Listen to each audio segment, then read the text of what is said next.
All right, a little bit of story time for everyone today.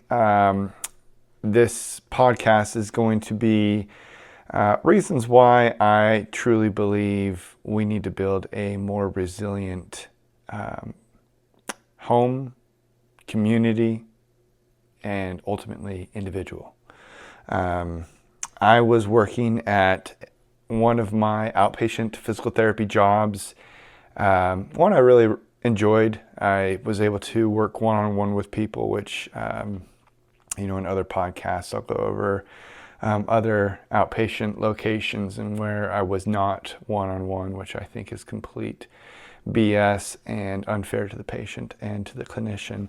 But I was working with a chronic back pain patient, and progressing along with regards to patient's beliefs and what the patient was able to do, and was able to do some deadlifting, some pressing, some variation of movements that previously would be difficult for the patient to do. And I was really excited. And unfortunately, this patient was taken off my list just because of scheduling. My schedule was either too much or she needed a certain time. And so she went and saw the PTA that I worked with. The PTA, great person, however, not the same treatment styles whatsoever.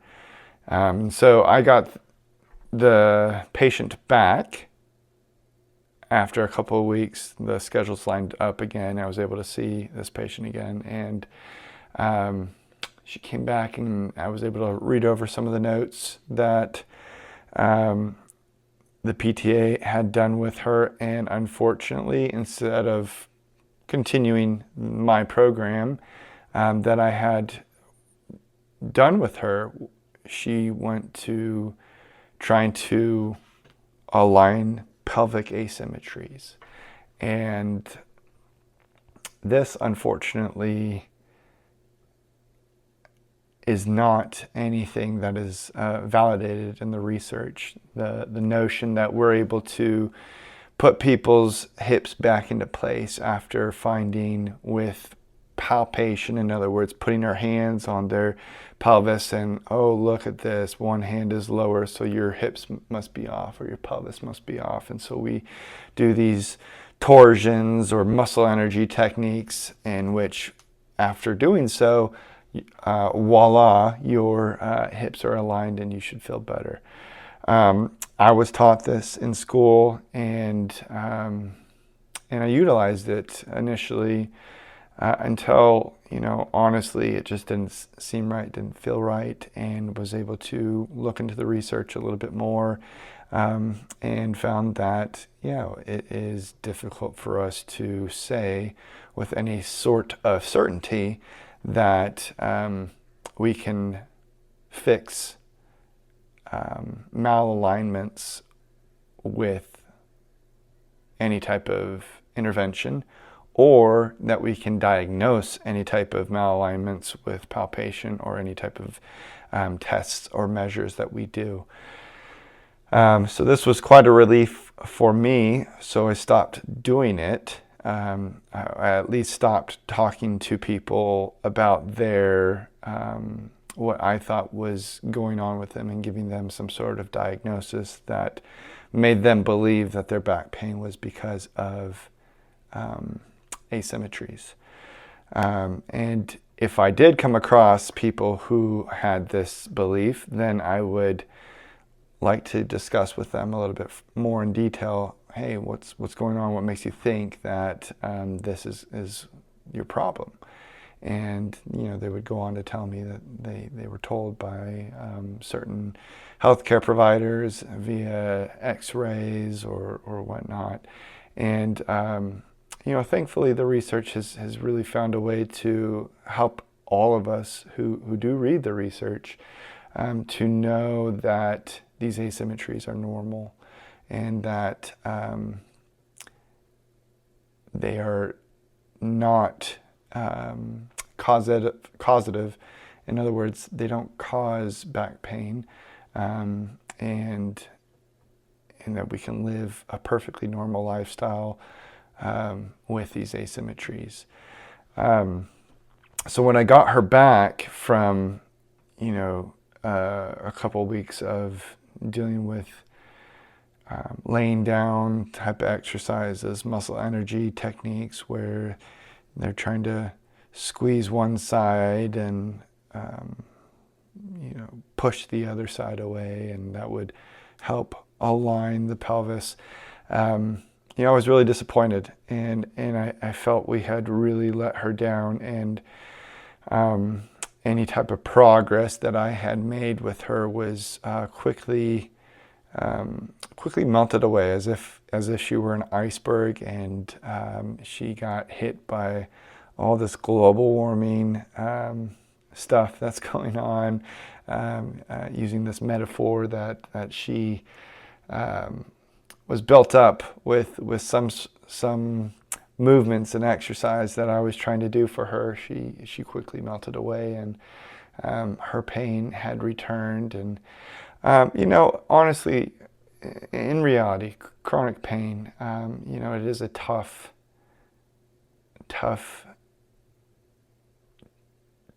to treat, is what I'm trying to say, and it is because it is complex. It's not very atypical for it to be one little thing, or atypical for it to be something that we can say, oh, this is your reason you have pain. We know that it's multifactorial, and that we do have to start somewhere and building from there. And that's what I was trying to do with her. And this lady was able to do some more stuff with me, and I was able to repair some of the and I don't want to call it damage, but I do want to say that it was just unfair. It's unfair to her, for her to now focus on treatment styles that she's been told will fix her. In reality, that's just not the case. And I know if I were in her shoes, my mind would not be able to let go of the fact that my pelvis or my hips are out of alignment. And I would very much want them to be aligned so that I could feel better.